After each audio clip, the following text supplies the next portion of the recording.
جو اس عاجز نے بعضوں ان کے خیال میں اپنی تالیفات میں استعمال کیے ہیں اور در حقیقت سب و شتم میں داخل کیا ہے۔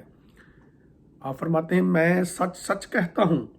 کہ جہاں تک مجھے معلوم ہے میں نے ایک لفظ بھی ایسا استعمال نہیں کیا جس کو دشنام کہا جاوے، یعنی کہ جس کو گالیاں کہا جائے۔ بڑے دھوکہ کی بات یہ ہے کہ اکثر لوگ دشنام دہی اور بیان واقعہ کو ایک ہی صورت میں سمجھ لیتے ہیں اور ان دونوں مختلف مفہوموں میں فرق کرنا نہیں جانتے، بلکہ ایسی ہر یک بات کو جو دراصل ایک اور واقعی امر کا اظہار ہو اور اپنے محل پر چسپاں ہو، محض اس کی کسی قدر مرارت کی وجہ سے جو حق گوئی کے لازم حال ہوا ہے کرتی ہے، دشنام ہی تصور کر لیتے ہیں، یعنی کہ گالیاں ہی تصور کر لیتے ہیں جو صرف گرمی سردی ہوتی، ذرا سخت گرم الفاظ ہوتے ہیں۔ حالانکہ دشنام اور سب و شتم فقط اس مفہوم کا نام ہے جو خلاف واقعہ اور دروغ کے طور پر محض اظہار رسانی کی غرض سے، یعنی کسی کا دل دکھانے کے لیے کی جائے، اور اگر ہر یک سخت اور آزاردہ تقریر کو محض بوجہ اس کی مرارت، یعنی تلخی، سختی، گرمی اور تلخی اور ایذا دہانی کے دشنام کے مفہوم میں داخل کر سکتے ہیں، تو پھر اقرار کرنا پڑے گا کہ سارا قرآن شریف گالیوں سے پر ہے، کیونکہ جو کچھ بتوں کی ذلت اور بتوں کی حقارت اور ان کے بارے میں لعنت ملامت کے الفاظ قرآن شریف میں استعمال کیے گئے ہیں، یہ ہرگز ایسے نہیں ہیں جن کے سننے سے بت پرستوں کے دل خوش ہوں، بلکہ بلا شبہ ان الفاظ نے ان کے غصہ کی حالت کی بہت تحریک کی ہوگی۔ واقعی کفار مکہ یہ کہتے ہیں کہ ان کو ہمارے بتوں کو گالیاں دینا، برا بلا کہنا چھوڑ دیں، محمد کو اے محمد ہم تجھے جھوٹا نہیں کہتے۔ ابو جہل کا یہ قول تھا، ہم تو اس دین کو دشمن ہیں جو تو لایا ہے۔ آگے یہ بات کیا خدا تعالیٰ نے کفار مکہ کو مخاطب کر کے یہ فرمانا کہ انکم وما تعبدون من دون اللہ حسب اللہ جہنم، معترض کے من گھڑت قاعدہ کے موافق گالی میں داخل نہیں ہے؟ کیا خدا تعالیٰ کا قرآن شریف میں کفار کو شر البریہ قرار دینا اور تمام رذیل اور پلید مخلوق سے انہیں بدتر ظاہر کرنا یہ معترض کے خیال سے دشنام دہی میں داخل نہیں ہوگا؟ کیا خدا تعالیٰ نے قرآن شریف میں واغلظ علیہم نہیں فرمایا؟ اب یہ سارے قرآن کریم کے حوالے دے رہے ہیں۔ کیا مومنوں کی علامات میں اشداء علی الکفار نہیں رکھا گیا؟ کیا حضرت مسیح کا یہودیوں کے معزز فقیوں اور فرسیوں کو سور اور کتے کے نام سے پکارنا اور گلیل کے عالی مرتبہ فرمانروا ہیرودیس کو لومڑی کا نام رکھنا اور معزز سردار کاہنوں اور فقیوں کو کنجری کی ساتھ مثال دینا اور یہودیوں کے بزرگ معتقداؤں کو جو کیسری گورنمنٹ میں اعلیٰ درجہ کے عزت دار اور کیسری دربار میں کرسی نشین تھے، انکری اور نہایت دل آزار اور خلاف تہذیب لفظوں سے یاد کرنا کہ تم حرام زادے ہو، حرام کار ہو، شریر ہو، بد ذات ہو، بے ایمان ہو، احمق ہو، ریاکار ہو، شیطان ہو، جہنمی ہو، تم سانپ ہو، سانپوں کے بچے ہو، کیا یہ سب الفاظ معترض کی رائے کے موافق فاش اور گندی گالیاں نہیں؟ یہ حضرت عیسیٰ علیہ السلام کی بات کر رہے ہیں جو انہوں نے کہا تھا اپنے دشمنوں کو، جنہیں امن کا شہزادہ بھی کہا جاتا ہے۔ عیسائی آج بھی کہتے ہیں کہ وہ امن لے کر آئے تھے۔ ان باتوں سے تو پتہ چلا ہے امن نہیں تھا، اس کا مطلب ہے کہ اس کا مطلب کوئی اور ہی ہوگا۔ اس سے ظاہر ہے کہ معترض کا اعتراض نہ صرف مجھ پر اور میری کتابوں پر، بلکہ در حقیقت معترض نے خدا تعالیٰ کی ساری کتابوں اور سارے رسولوں پر نہایت درجہ کے جلے سڑے دل کے ساتھ حملہ کیا ہے، اور یہ حملہ انجیل پر سب سے زیادہ ہے، کیونکہ حضرت مسیح کی سخت زبانی تمام نبیوں سے بڑی ہوئی ہے، اور انجیل سے ثابت ہے کہ اس سخت کلامی کی وجہ سے کئی مرتبہ یہودیوں نے حضرت مسیح کے مارنے کے لیے پتھر اٹھائے، اور سردار کاہن کی بے ادبی سے حضرت مسیح نے اپنے منہ پر تماچے بھی کھائے۔ یعنی حضرت عیسیٰ علیہ السلام جو تھے ان کو کسی مولوی کے ساتھ کسی جو یہودیوں کا آنکھ بڑا قائم تھا، اس کے ساتھ کوئی ایسی بات کر دی تو لوگوں نے ان کو تھپڑ مارے تھے. اور جیسا کہ مسیح نے فرمایا تھا کہ میں صلح کرانے نہیں آیا بلکہ تلوار چلانے آیا ہوں، سو انہوں نے زبان کی تلوار ایسی چلائی کہ کسی نبی کے کلام میں ایسے سخت اور آزاردہ الفاظ نہیں جیسے انجیل میں ہیں. اس زبان کی تلوار چلنے سے ہر مسیح کو کیا کچھ آزار اٹھانے پڑے. ایسا یزدیہ یا نبی یہودیوں کے فقیوں اور بزرگوں کو سانپوں کے بچے کہہ کر ان کی شرارتوں اور کارسازیوں سے اپنا سر کٹوایا. مگر سوال تو یہ ہے، کیا یہ مقدس لوگ پرلے درجے کے غیر مہذب تھے؟ کیا زمانہ حال کی موجودہ تہذیب کی ان کو بو نہیں پہنچی تھی؟ اس سوال کا جواب ہمارے سید و مولا مادرم و پدرم فدا برا فدا آبادم کہ میرے ماں باپ آپ پر قربان ہوں، یہ فارسی میں لکھا ہوا ہے، حضرت خاتم المرسلین سید الاولین و آخرین پہلے سے دے چکی ہیں. اور وہ یہ ہے کہ جب یہ آیتیں اتریں کہ مشرکین رجس ہیں، پلید ہیں، شر البریہ ہیں، صفحاء ہیں اور ضروریت شیطان ہیں، ان کے معبود وقود النار و حسب الجہنم ہیں، تو ابو طالب نے حضرت صلی اللہ علیہ وسلم کو بلا کر کہا، اے میرے بھتیجے، اب چچا نے بلایا، دشنام دہی سے اے میرے بھتیجے، اب تیری دشنام دہی سے قوم سخت مشتعل ہو گئی ہے اور قریب ہے کہ تجھ کو ہلاک کر دیں، اور قریب ہے کہ تجھ کو ہلاک کریں، اور ساتھ ہی مجھ کو بھی. تو نے ان کے عقل مندوں کو سفیہہ یعنی بیوقوف قرار دیا، اور ان کے بزرگوں کو شر البریہ کہا کہ زمین کے اوپر سب سے شریر مخلوق، اور ان کے قابل تعظیم معبودوں کا نام حیزم جہنم اور وقود النار رکھا، یعنی کہ جہنم کی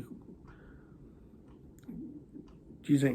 اور عام طور پر ان سب کو رجس اور ضروریت شیطان اور پلید ٹھہرایا. میں تجھے خیر خواہی کی راہ سے کہتا ہوں کہ اپنی زبان کو تھام اور دشنام دہی سے باز آ جا، ورنہ میں قوم کے مقابلہ کی طاقت نہیں رکھتا.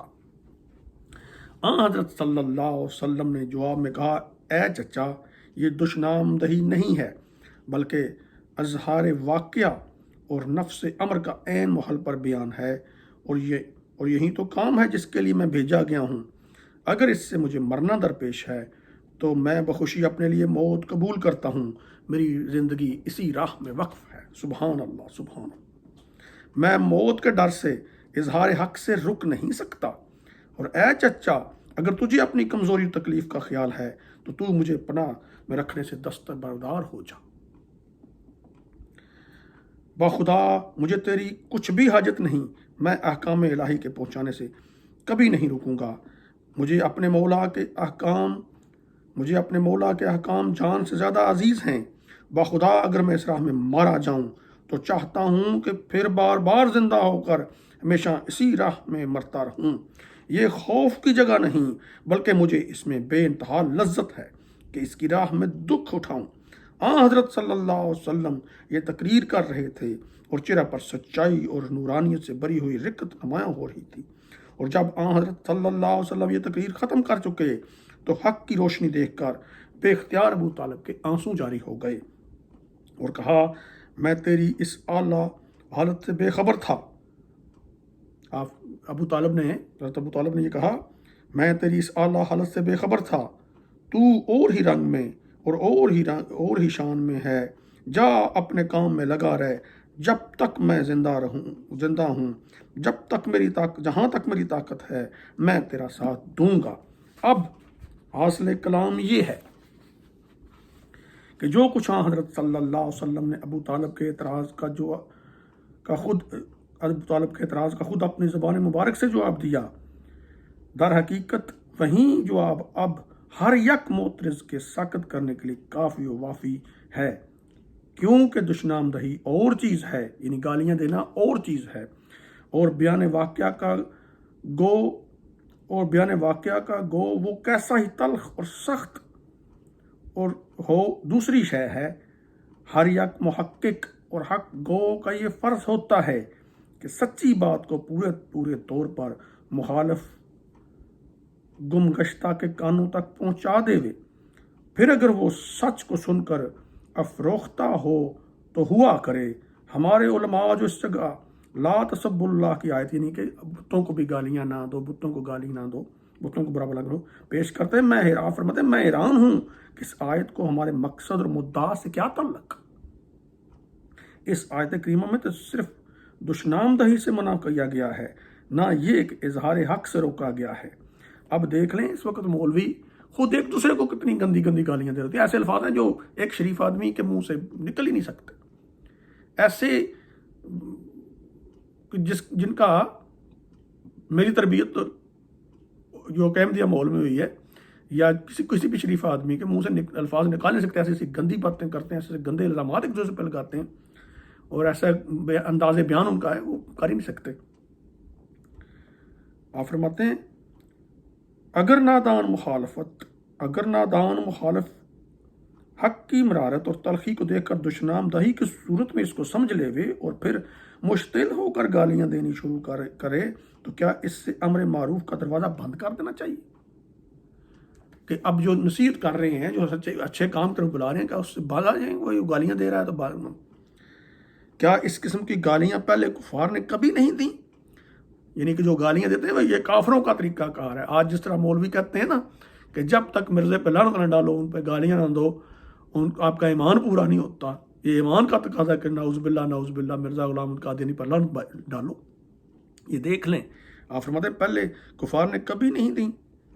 کیا اس قسم کی گالیاں پہلے کفار نے کبھی نہیں دیں؟ حضرت صلی اللہ علیہ وسلم نے حق کی تائید کے لیے صرف الفاظ سخت ہی استعمال نہیں فرمائے،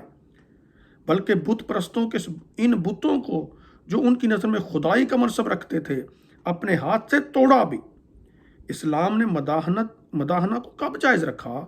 اور ایسا حکم قرآن شریف کے کس مقام میں موجود ہے؟ بلکہ اللہ جل شانہ مداحنہ کی ممانعت میں صاف فرماتا ہے کہ جو لوگ اپنے باپوں اور اپنی ماؤں کے ساتھ بھی ان کی کفر کی حالت میں مداحنت کا برتاؤ کریں وہ بھی ان جیسے ہی بے ایمان ہیں، اور کفار مکہ کی طرف سے عقائد کر کے فرماتا ہے اس بات کو کفار مکہ دوست رکھتے ہیں کہ قرآن پاک میں اللہ تعالیٰ فرماتا ہے سورہ قلم میں کہ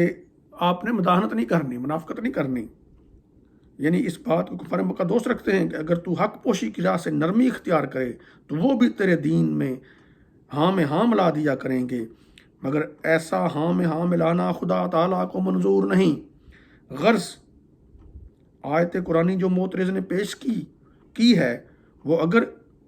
کسی بات پر دلالت کرتی ہے تو صرف اس بات پر کہ معترض کو کلام الہی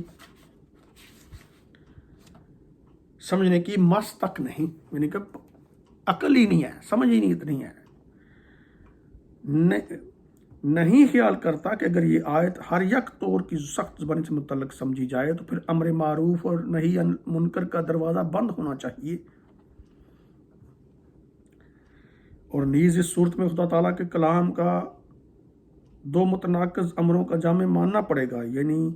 یہ تسلیم کرنا پڑے گا کہ اول تو اس نے ہر یک طور کی سخت کلامی سے منع فرمایا اور ہر یک محل میں کفار کا دل خوش رکھنے کے لیے تاکید کی ہے، اور پھر آپ ہی اپنے قول کے مخالف کارروائیاں شروع کر دیں اور ہر یک قسم کی گالیاں منکروں کو سنائیں، بلکہ گالیاں دینے کے لیے تاکید کی۔ سو جاننا چاہیے کہ جن مولویوں نے ایسا خیال کیا ہے کہ گو عام طور پر ہر یک سخت کلامی سے خدا تعالیٰ نے منع کیا فرمایا ہے،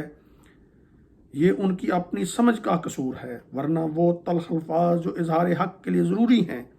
اور اپنے ساتھ اپنا ثبوت رکھتے ہیں، وہ ہر یک مخالف کو صاف سنا دینا نہ صرف جائز بلکہ واجبات وقت سے ہیں تا مداحنہ کی بلا میں مبتلا نہ ہوں، یعنی منافقت کی بلا میں مبتلا نہ ہوں۔ خدا تعالیٰ کے برگزیدہ بندے ایسی تلخ تبلیغ کے وقت میں کسی لائن کی لعنت یعنی لعنت بھیجنے کی لعنت کی اور کسی لام کی ملامت سے یعنی ملامت سے ہرگز نہیں ڈرے۔ کیا معلوم نہیں، آپ فرما رہے ہیں کیا معلوم نہیں حضرت صلی اللہ علیہ وسلم کے وقت میں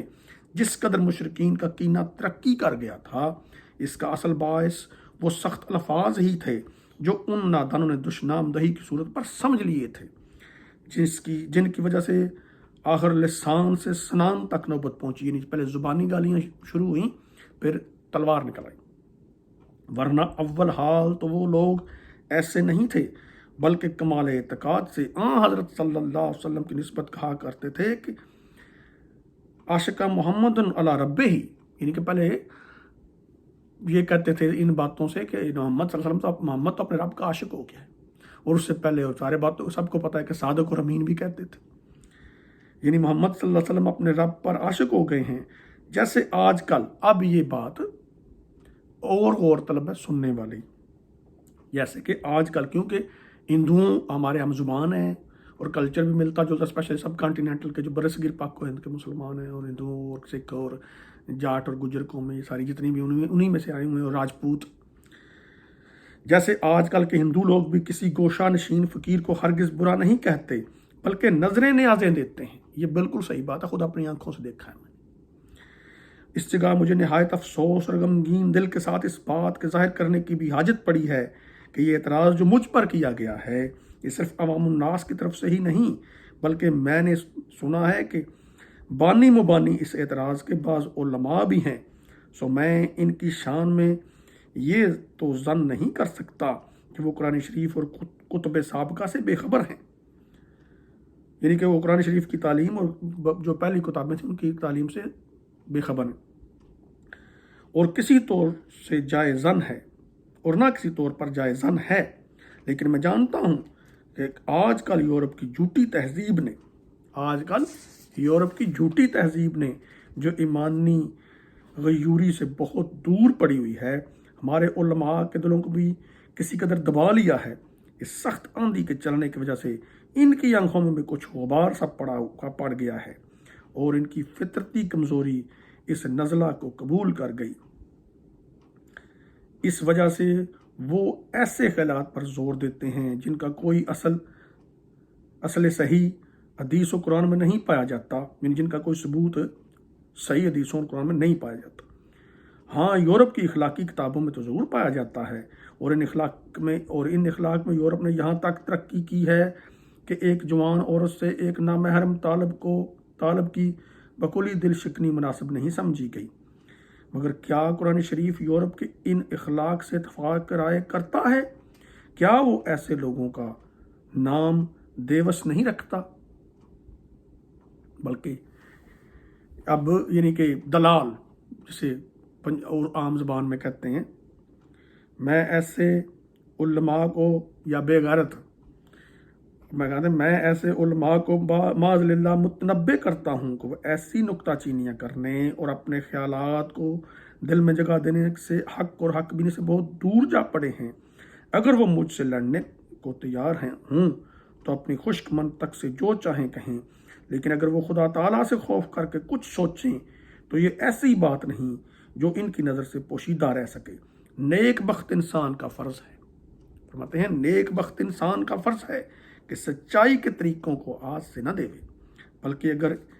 ایک ادنا سے ادنا انسان کی زبان پر کلمہ حق جاری ہو اور اپنے آپ سے غلطی ہو جائے تو اپنی غلطی کا اقرار کر کے شکر گزاری کے ساتھ اس حقیر آدمی کی بات کو مان لیوے، اور انا خیر و من کا دعویٰ نہ کرے کہ میں اس سے بہتر ہوں، میں سب سے بہتر ہوں، مجھے سے غلطی ہو ہی نہیں سکتی، ورنہ تکبر کی حالت میں کبھی رشد حاصل نہیں ہوگا، بلکہ ایسے آدمی کا ایمان بھی خطرے میں ہی نظر آتا ہے۔ اور سخت الفاظ کے استعمال کرنے میں ایک یہ بھی حکمت ہے کہ خفتہ دل اس سے بیدار ہوتے ہیں، اور ایسے لوگوں کے لیے جو مداحنہ کو پسند کرتے ہیں، یعنی کہ منافقت کو یا رلے مل جل کر رہنا چاہیے، بس بھائی چارہ ہونا چاہیے، ٹھیک ہے، جیسے وہ ہندوؤں میں انڈیا میں ایک ہے نا کہ ہندو مسلم سکھ عیسائی سب بھائی as a citizen of India, وہ تو ٹھیک ہے کہ امن رکھنے کے لیے، مگر جہاں بات ایمان کی ہو تو وہاں نہیں، پتہ ہے ایک تحریک ہو جاتی، جو سخت الفاظ استعمال کریں گے وہ سوچیں گے یار یہ تو ٹھیک ٹھاک تھا، اس کو کیا ہو گیا، وہ تحقیق کرنے شروع کریں گے، بے شک شروع میں وہ تکلیف ہوگی، گالیاں دیں گے، مخالفت کریں گے۔ آپ فرماتے ہیں مثلا ہندوؤں کی قوم ایک ایسی قوم ہے، ابھی میں تھوڑی دیر پہلے یہ بات کر رہا تھا کہ ہم زبان نہیں پہنچتا، ہم اس سے جلدی گھل مل جاتے ہیں، اور بعض دفعہ دوستیاں فیملی تعلقات واسطے بدل جاتی ہیں، دوستوں میں بدل جاتی ہیں، ایک دوسرے کے ساتھ کھانے مرنے جینے پہ بھی آ جاتے ہیں، غمی خوشی میں بھی آ جاتے ہیں۔ فرضاً مثلاً ہندوؤں کی قوم ایک ایسی قوم ہے، اکثر ان میں سے ایسی عادت رکھتے ہیں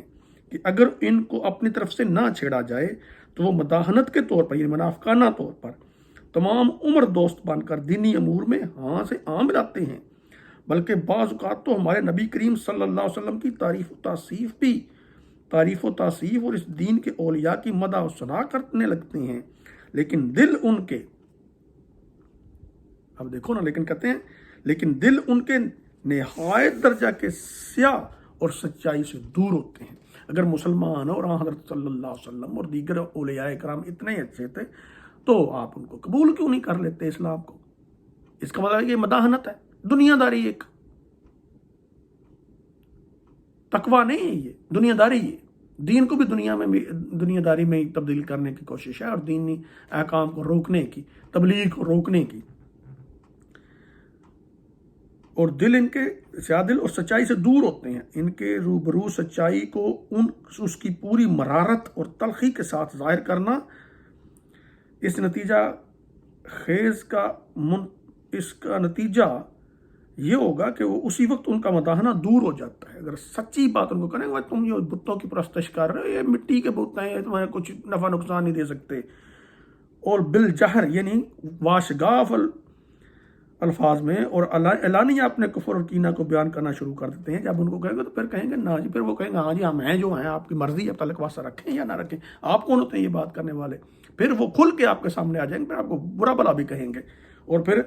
اسلام کے خلاف بھی زہر اگلیں گے، پھر اللہ پر بھی اعتراض کریں گے، فرشتوں پر بھی اعتراض کریں گے، کیونکہ انہیں سمجھ نہیں ہے نا۔ اب اس کے بعد مسلمان کی ڈیوٹی شروع ہوتی ہے کہ ان کو سمجھائیں۔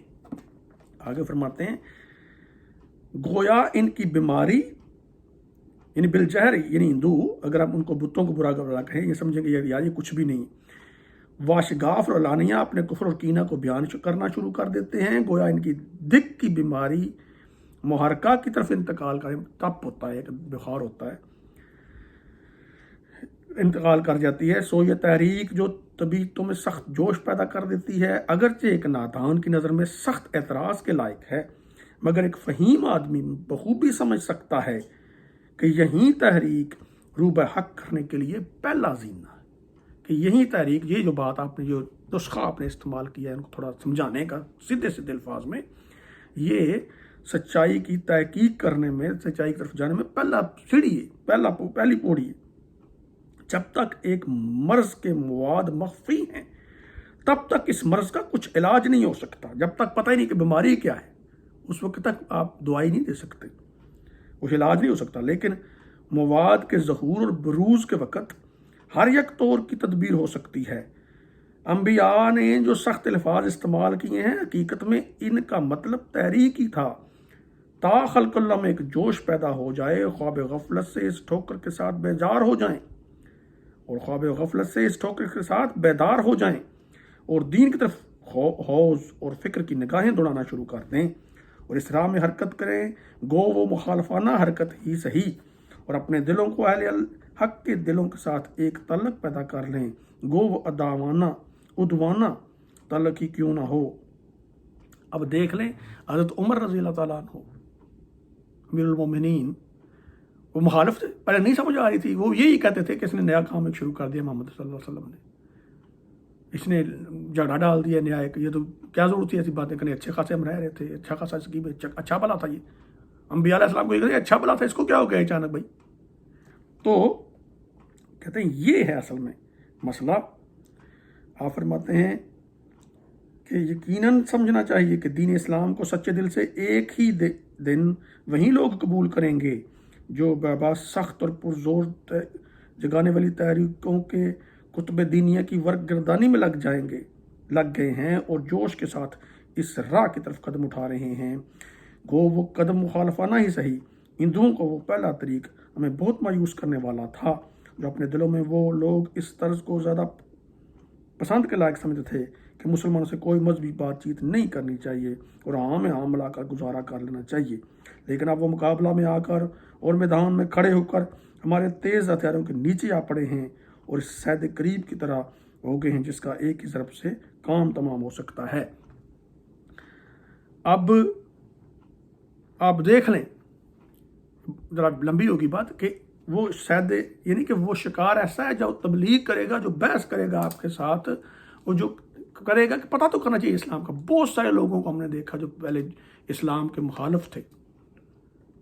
جب انہوں نے تحقیق کی، قرآن پاک پڑھا، انبیاء علیہ السلام کی تاریخ پڑھی، اپنی کتابیں پڑھی، تو اپنی کتابوں سے ہی پیش گوئیاں میں ذاتی طور پہ ایسے لوگوں کو جانتا ہوں جنہوں نے انجیل پڑھ کے، بائبل پڑھ کے اسلام قبول کیا. اب جو غیر مسلم ہوتا ہے پہلے تو اس کو یہ بتانا پڑتا ہے نا کہ بھائی اسلام سچا مذہب ہے، قرآن خدا تعالیٰ کا کلام ہے، حضرت صلی اللہ علیہ وسلم سچے ہیں. پھر اس کو یہ ساری اگلی بات بتانی پڑتی ہے کہ یہ پیش گوئی بھی ایک تھی حضرت صلی اللہ علیہ وسلم کی، حضرت مسیح السلام کو ماننے والی، امام مہدی علیہ السلام کے آنے والی. اس لیے یہ کوئی کسی کو گالی نہیں دی گئی، یہ ایک طریقہ کار ہے جو قرآن پاک کے مخالف نہیں ہے، قرآن پاک کے طریقے کے مخالف نہیں ہے، قرآن کریم کے عین مطابق ہے. ہو نہیں سکتا کہ امام وقت ہو اور قرآن پاک اور حضرت صلی اللہ علیہ وسلم کے سنت اطہر کے خلاف جائے. السلام علیکم ورحمۃ اللہ. اگلی قسط میں پھر انشاءاللہ حاضر ہوں گا.